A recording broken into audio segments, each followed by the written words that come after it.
I know you've got an ear out for the start of the podcast, but before we jump into today's episode, I wanted to remind you to keep an eye out for Darryl Lee's limited edition Christmas treats, because they're in stores now. Like the iconic Christmas nougat pudding, so yummy and a gorgeous little gift. And some delicious Chrissy-themed twists on your favourite treats, like the Darryl Lee Rockley Road with chewy red and green jelly pieces, green and red crunchy milk chocolate balls, my favourites, and green apple and strawberry flavoured licorice. Watch them disappear. Your Christmas treats table will pop with colour and scrumptiousness. Spread some joy, bring the fun, and enjoy the Christmas tradition that is Darryl Lee. Hurry before they sell out. Darryl Lee makes Christmas better. This is The 5 of My Life with me, Nigel Marsh. The series where I talk to notable people about 5 of their defining things. The way it works is my guests always choose a favourite film, book, song, place and possession. They tell me their choices in advance so I can research them, but they don't tell me why they've chosen them. That's the subject of our conversation. The reason I devised this series is I wanted to create a slightly different way to gain an insight into the real lives and thoughts of prominent people.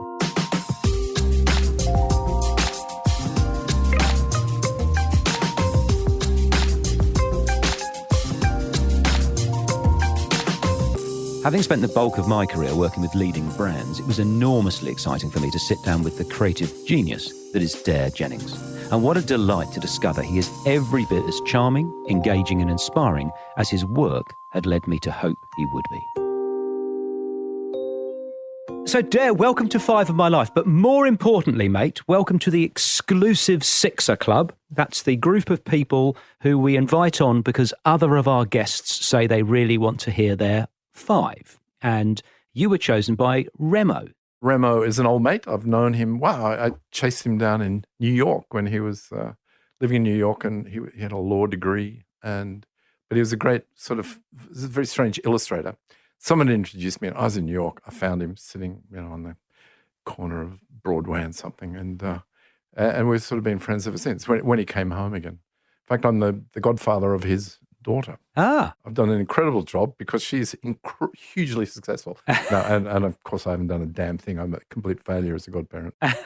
Are you religious? No, not at all. I'm there to make sure that her atheistic views are held up. Kept intact. Yeah. Good on you, mate. Right, we're going to start with your film, which is traditional, and you've chosen the 1979 war classic, Apocalypse Now, the only film that I can do in charades because the helicopter sign is universally known. Tell us why you've chosen that, Dare. I was a bit worried because I thought everyone would choose that, wouldn't they? No. Isn't Apocalypse Now the best movie in the world? Well, because that's why I chose it.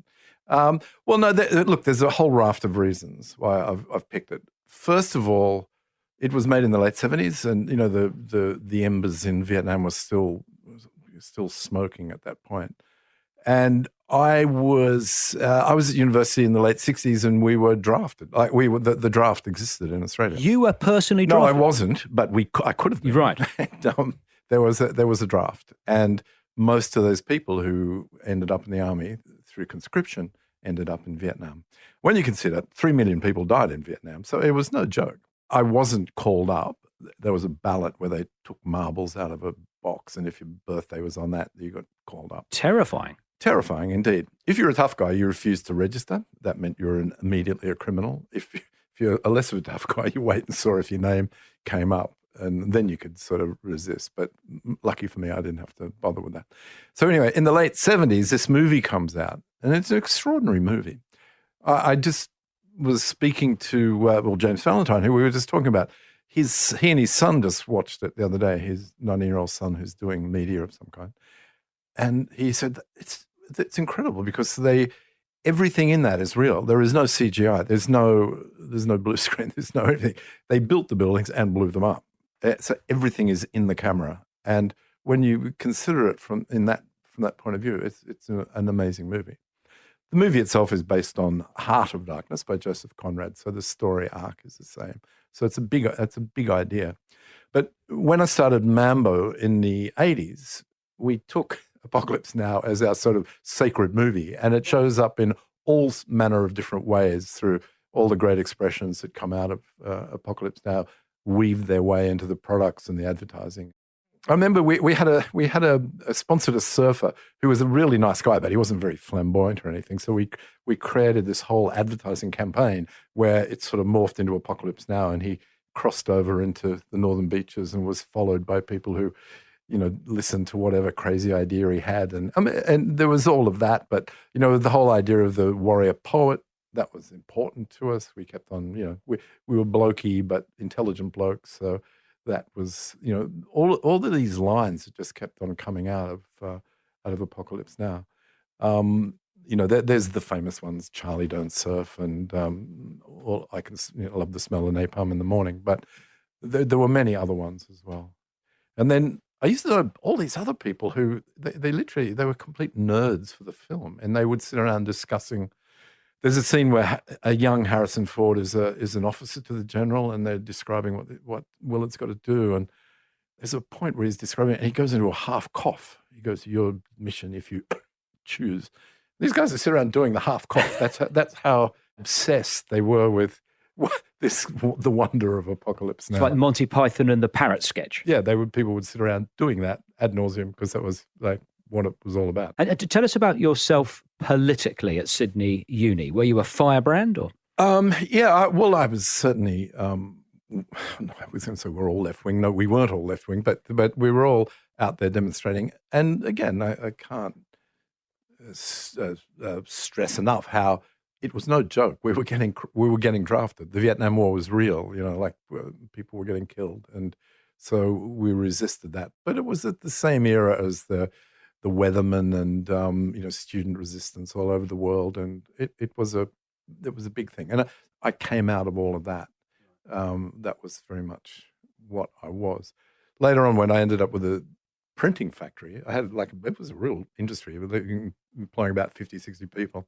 One day, the guy from the Textile Workers Union came and said, "You don't have a union here." And I said, "Well, I'm okay with a union. You guys want to come in there, but there's a lot of Vietnamese working here, a lot of rock and rollers and they're not real interested." He goes, "No, mate, I'm telling you, what you're going to do, you're going to give them all a pay rise, pay for their union dues, and that way the PKIU, which is that really bad union, they won't be able to come here. So see it as an insurance policy." I was going, "Come on, I'm a." And then I'd go to the Vietnamese who are working there, and they say, they're communists. And I go, "They're not communists. All your conditions came from the stuff that they." It just sort of went on and on. So yeah, but that was all grew out of those university years of resistance. Well, we're moving from the 70s to the 90s for your second choice on Five of My Life. And I'm fascinated to hear you talk about this choice, mate, because you've chosen Snake, written by your sister, Kate. Yes, tell us why. Well, tell us about the book first and then why. I emailed you saying, "Mate, is this based on your family?" Yeah, well, my sister was a well-known writer. She edited books of poetry. She was a poet. She wrote a lot of articles. But her first book was Snake. And like every good author, they have to kind of settle all their scores with their family. And this was really what this was. Now, and I was completely torn because on one hand, it's a beautifully written book. And, it was said that it was on the shortlist for the Booker Prize shortlist. It was being considered for the Booker Prize shortlist. So it was a very well respected. It was very tight. It's more prose than like a straight novel, but it was beautifully written and incredibly heartfelt. But it was fucking mean. Like it was so. My mother, in particular, because my sister and my mother never got on. I got on wonderfully with my mother, but. So she portrays this incredibly unhappy, vicious sort of cruel, woman. Yes. Yeah, cruel woman, which was completely undeserved. But my mother used to read the bulletin from cover to cover, and I didn't want her to read the book because it was too horrible. But the opening paragraph of the review for the book was, "This is an amazing book, and it features one of the most despicable women in Australian literary history," or something. My poor mother, it broke her heart. It was terrible. You can pick me in there because I'm the vacuous, no ideas younger brother. So, gosh, so your mum's no longer with us? No, she passed away. What was the family's reaction when it hit? Everyone was horrified, and and everything in it, just about everything is identifiable as what we did. I was conflicted because it's an amazing book written about my family, but on the other hand, it was just despicable the way how cruel she was to the people in it. But it's very normal for authors to do this. Their first book is always settling scores. So I wrote a book nowhere near as successful as Snake, but I was bent over backwards to make the only person who looked bad be me, because I was terrified of making, my mum or my brother. Did your mum and sister reconcile? Did they make up? Never. That's so sad. Yeah, no, it really is. And, it's just something it's been just something she's made her life, a lot of her writing with to do. And it's what is kind of extraordinary is that my sister was famous as a groundbreaking feminist in the 60s and 70s. And yet, I think, couldn't you give your mum a bit of slack, kind of in terms of what she grew up with and what she, the stuff that she had gone through, but sadly not. Her latest book is very autobiographical as well. I mean, there seems to be a theme in her work, dealing with her husband having Alzheimer's and all that stuff. She tends to write about things she knows about, but but she is a very good writer. There is no two ways about it. And are you guys close despite it all, or? Well, I'm turning 70 on the weekend, and congratulations. She's in a. Wait till I get there. Still only Tuesday. But she is 72 or 73. Look, we get on, but I'm, it's not. It's a bit fractious. Right. And then tell us a little bit about you as a kid. So I've obviously got the wrong impression from that book, but as in a happy childhood, do you think, or? We were a rural family. We were, my first 12 years were on an orchard outside of Griffith. And my grandfather started the prune industry in Australia, interestingly enough. And then when I was 12, my father got a soldiers' settlers block in an area called Collyamberley. And it was like a 700-800 acre irrigation farm. And my father was an overachieving, very ambitious farmer. And sadly, I wasn't. And he, God bless him, but he's a wonderful man. But yeah, he just loved farming. And of course, our whole family sort of disintegrated around him. So I spent most of my youth in a rural environment. People ask me, what did you get from being brought up in a rural environment? I say, a never-ending sense of doom. The city people cannot understand just how harsh life is on a farm. It's just the exposure to everything, from government banks and through to locust plagues and droughts and floods and disease and livestock and plant. I mean, it is quite incredible. To be a farmer, you've got to really want to do it. And I mean, you amazing. Career's the wrong word. Just an amazing set of achievements in things that couldn't be further away from farming. I mean, whether it's Phantom Records, MAMBO, or Deus. So you go. You sort of went to the other end of the spectrum. Yeah, well, I ran basically because I just knew I had to get out of there. Well, going to university was the thing that got me out. But my poor dad was, because you got to understand, my parents, they survived the Depression, they survived the Second World War, so they had this kind of fundamental view of how you got to lead your life, like don't take chances, get ahead as much as you can. And we grew up in I'm teenager in the 60s and just bloody couldn't care less about anything. And my dad was convinced he would have to feed me. Like, he's never going to be able to feed himself. Like, he's hopeless. He used to call me Bob Hope's young brother, No Hope. But that was the attitude of those guys. They got through by the skin of their teeth, and we were just coasting. Like, we were not, everything was going to be fine for us.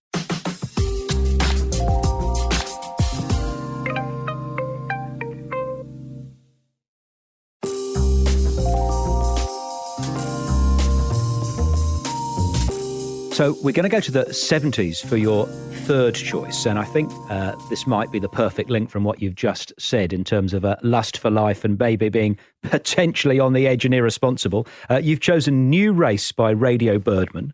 I hadn't heard it. It's fantastic. It's like the Ramones. It is fantastic. It's like, it's punk, but not punk. But tell us about the song and why you chose it. There was a lot to choose from that era. And the main reason, because I knew these guys, they were pals. In a city, and some of us gone to university. And the main driving force of the band was an American guy called Dennis Tech, who was from Ann Arbor, Michigan, and Rob Younger was the singer. But these two guys were, and it was at a time when Australian music was very poppy and what have you. And this was first wave punk. That's really what it was. And we were zealots. We went every night to every pub gig, and this was a wonderful era. Like everyone knew each other. We would not miss a gig. And then a whole lot of other bands started around them. And then ultimately that led me into Phantom Records. Yeah, tell us about that, about setting it up and your time there. Well, it was just that era. There were a lot of indie bands. There were bands everywhere, and every pub had live music. So it was hard to avoid. It's kind of hard to imagine now when you look how desolate that landscape is. But the other thing that was going on at the time were the import record stores, because you could buy legitimate records, not bootlegs, in either LA or London, and they would be air freighted and be on the shelves here.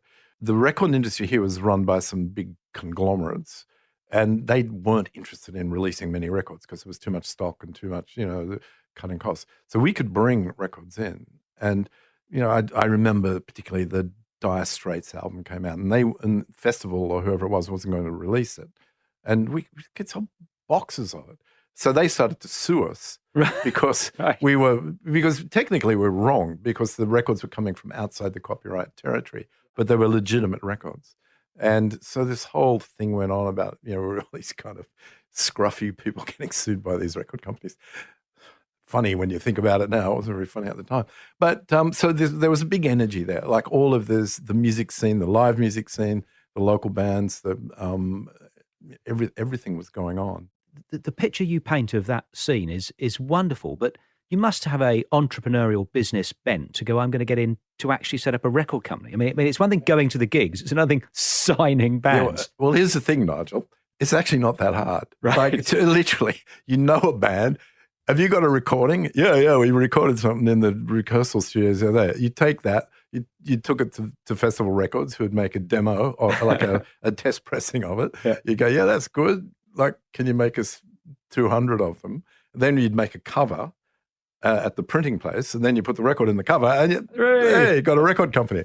And that was, like, we didn't sign anyone up. We put out the first record for the Hoodoo Gurus, as they were at the time. And that was all we wanted to do. Like, we were not interested in signing up, contractually obligated to some arrogant bloody wannabe rock star. And how long was it in between Phantom and MAMBO? There was Phantom Textile Printers, which we had a printing company, which was like we did contract work for the rag trade, and it was all touring bands or whatever. And it was kind of, it's pretty horrible. I mean, there were 3 shifts a day. It was like proper industry, and I'm sort of hating it. And sort of MAMBO came out of that because I knew all the surf brands. I knew everybody. I went, come on, I could do better than that. So the idea of MAMBO came from when I had the printing factory. We were printing fabric there. We were printing all sorts of things, and it took off. And so I split the two and went off and followed MAMBO, which became a worldwide worldwide brand. It's fascinating. I mean, researching you, Dare, it is. Someone said about you to me, you're a cultural whisperer. Is to have throughout your career, it can't be luck if you do it again and again and again. What do you put it down to that you can have your sort of finger on the pulse in the right way that can be monetized and still loved and sustained? It's incredibly impressive. To be honest, and I'm not being self-effacing here, but I mean, look, you got to make money, otherwise you go broke. Like, you learn that pretty quick. And I watch lots of other people do that. A really good idea, but it was no business. So I think I've been luckily been able to balance, or instinctively been able to balance, the passion and the excitement that makes the brand or the activity worthwhile versus it's got to make some money, so to keep people paid and keep the growth going. So when in my consultancy, when I talk to people who are running their businesses, is we've all got to make compromises, but you have to protect the diamond at the core of whatever it is you're doing. And some people make the mistake of thinking they have to compromise, and they compromise in the wrong place. So if you made a rubbish motorbike or signed a ridiculous band, that's not the right compromise. You might have to have one or two meetings you don't want to have, but yeah. Yeah, well, often people they come up with a really good idea, but then they'll get some sort of accounting partner who just goes, yeah, whatever about that. Just do the, what matters is, the financial side. And you go, well, no, you got to balance those too. And sadly, when I ended up selling MAMBO to a public company in 2000, and watched it sort of happen. Yep. And we went, well, you just do that culture thing, like whatever. It often doesn't work. And if you look around at all the great sort of entities that are brands or cultural identities, they usually have this very good balance between the creative person is always protected or respected by somebody who can make sure the business is on its feet. So it seems, looking at your endeavours, that culture is really important, whether it's Deus or whether it's MAMBO. Would you mind talking to that? Okay, well, when I sold MAMBO, I was 50, but I just figured like there was something I hadn't done yet that I really wanted to get to the heart of. And I've always existed in this indie world where these obsessive people are obsessed by one thing, whereas I've always been far more of a generalist, and I had this sum of the parts idea that all these things should work together. And I remember in the surf industry, when it first began, that good surfers always had a motorbike, and it wasn't to get to the beach; they were thrills. There was a passion for both. And there was a guy from Newcastle called Herbie Jefferson, who's older than me, but he was Australian Speedway champion and a big wave surfer, a famous big wave surfer. Wow. And it was both. And that was it. That was like, Herbie, it's got to be. And Herbie would say, it's all the same juice, man. It's all the same juice. And that was in my head about how these things should. And in the end, for a good, rich life, you should be doing all sorts of things, and learn one thing should lead to another, and you should understand things. And I'd always disliked the kind of that really fundamentalist religious way of approaching a lot of things. I'm a surfer and I'm only going to go surf and that's it. Or I'm a motorcyclist and I'll just ride motorbikes, that's it. And I go, well, come on, dude, you can do both. There's nothing wrong with that. Nothing says you can't. And I remember from the 70s when people did that, but then the culturally the things drifted off in a different way. It's all the same juice. What a brilliant notion. There's someone else says to me that the best surfer is the one that smiles the most or whatever. It's not about, I think people, sometimes they get into something with a genuine passion and then they sort of lose their way of why you got into this to start with. But even when we got into motorbikes, well, in fact, if you'd like to ask me about my object choice, we will. But okay, before we get there, okay, we're gonna segue to your place. So you have chosen your house in Bali. Describe it and tell us why you've chosen it. Okay, it's just a bit of heaven there. I'd been through the surf industry. I'd been going to Bali with a friend. We built a house there, and we'd go there quite a bit. And then it just came up in like early 2000s. Someone said, "Oh, you should go and see Aulia's house. He wants to sell it." And it was this beautiful teak wooden. It was like a giant cubby house. That's really the aesthetic, was cubby house. It was like, I'll put a staircase here. I'll just build something here. And I took my good friend who's an architect, one of my best friends, and he goes, Dare, this is a fucking disaster, but I know why you like it. Because it's got character. Because it's got character. And it is like a cubby house. Like when kids go in there, they go, oh, I just want to climb up here. I want to go all over the place. And that's really what it was. And it was on a block of land in Canggu. And so, yeah, we've been going there for quite some time. Is it on a surf beach or? It's not on the beach, no. But it's not far. But it's you don't want to be right on a beach in Bali. How long do you spend there? Is it 6 months on off? No, or is no. It's I swear to God, I haven't really spent more than 3 weeks at a time in Bali. Ah. Yeah.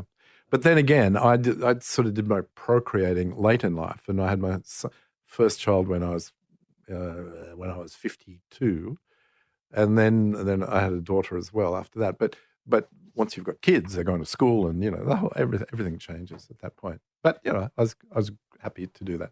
And well, talk a little bit, if you don't mind, about that transition. So you're living this sort of life that I imagine many men would sort of dream about and groan where they see you with a surfboard and a motorbike heading off into the sunset, and then 50, settling down, doing that father thing. Easy, difficult, or? I always said I'd wriggled out of it my whole life. Truly, I was disgusting, but disgusting is probably too harsh a word. But anyway, I certainly wriggled out of it. And once I realized I was having a baby, that was it. I was having a baby. Something clicked. Yeah. And I think I've been a very good father. And I often say to my kids, you're the best thing that ever happened to me. And if it wasn't for you, I'd be this curmudgeonly old indulged idiot wandering around, trying to find further amusements. But the kids give you something else. So we're going to come on to the choice that you were keen to talk about, which is my favourite of the 5 choices on 5 My Life. It's your possession, and you've chosen a 1942 Harley Davidson. Does it still work? I don't have the same bike. I have a 1942 Harley Davidson, which was the same as the one I had when I was at high school. What it was I was at high school in Griffith. And I was pretty naive, but my sister had gone to university and she gave me Hunter S. Thompson's Hell's Angels book. And I read it. I said, boy, I was impressionable, I can tell you. And not that I wanted to be an outlaw biker, but it was just seemed to be full of all this stuff, all these and I didn't even know what a Harley Davidson was at that stage. And the triumphs and drugs and rock and roll and what have you. I mean, it was just incredible. And I was walking down the main street of Griffith with my friend, and this local hoodlum went past on the bike, which is a 1942 WLA Harley. And he said, oh, look at a Harley. And he said, a Harley Davidson. And I actually went and bought it off him. But what happened in 1942, Harley Davidson produced thousands and thousands of these bikes for the war effort. And a lot of them came down to Australia, and they were still in warehouses in crates because they weren't used. And every schoolboy was his friends wanted to get together and all put in money and get one of these in crates of an whole Harley and put it together.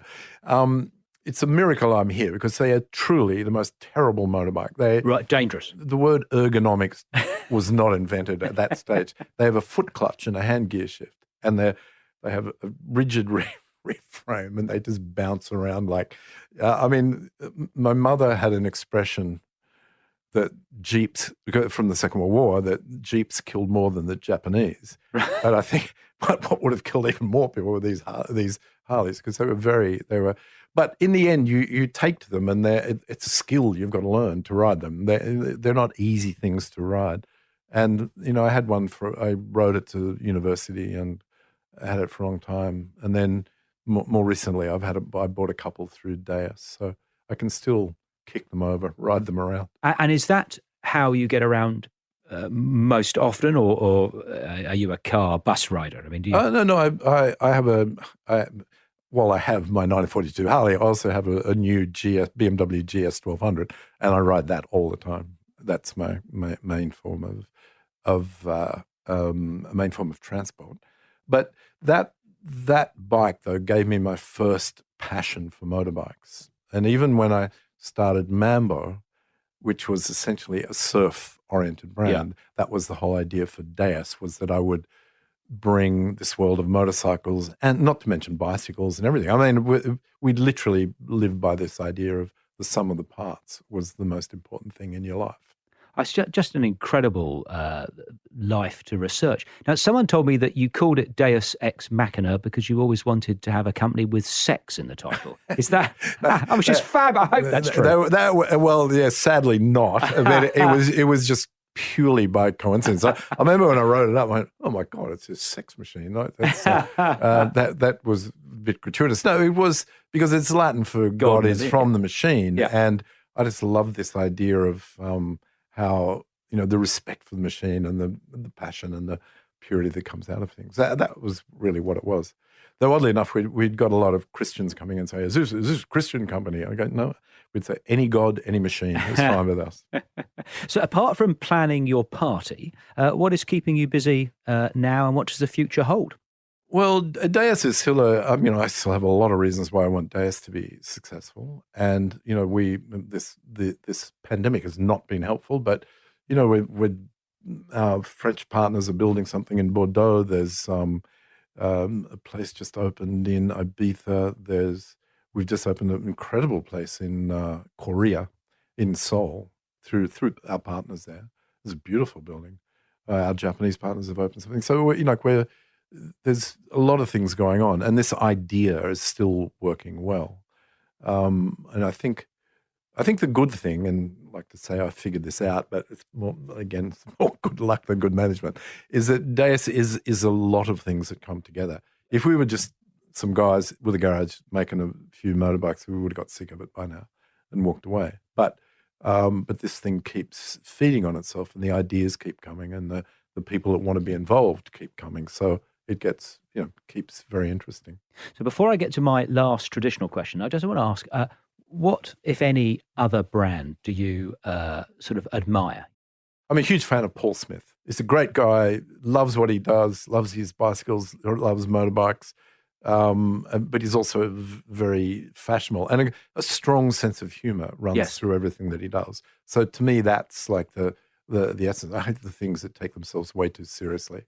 And so I'd say, Sir Paul is my sort of hero in that respect. It's interesting. I've met him a couple of times. Nice bloke. Yeah, a terrific guy. Yeah, and he was. I was like a fanboy when I went to London, and someone who worked for me had met him in. He was wearing a MAMBO t-shirt in one of his shops, and he said, "Oh, I love that brand." He goes, "Oh, I work there." So, you tell your boss to come and see me. And I went to see him in Floral Street in London. And he said, "Look at this." He opened a drawer. He had all of our swing tags with a rubber band around them. He'd collected them all. Wow. And he said, "Yeah, your swing tags are great. Too bad about the clothes." But, but so I was quite taken by that. So back to your it's all the same juice thought. I've seen like sometimes a wallet that Paul Smith does and think that is really, you open it up and it's got a picture of a Mini on the leather or the Union Jack. You go, semi-nude woman. That's right. You go, do you know what? It's sort of, I can't describe it, but I feel I'm in safe hands, with the stuff that you do and the stuff that he does. I don't know. I saw Paul Weller play recently. You go, you've still got it. I suppose it's the purity at the core where there's something that you actually believe in that's quite stylish and.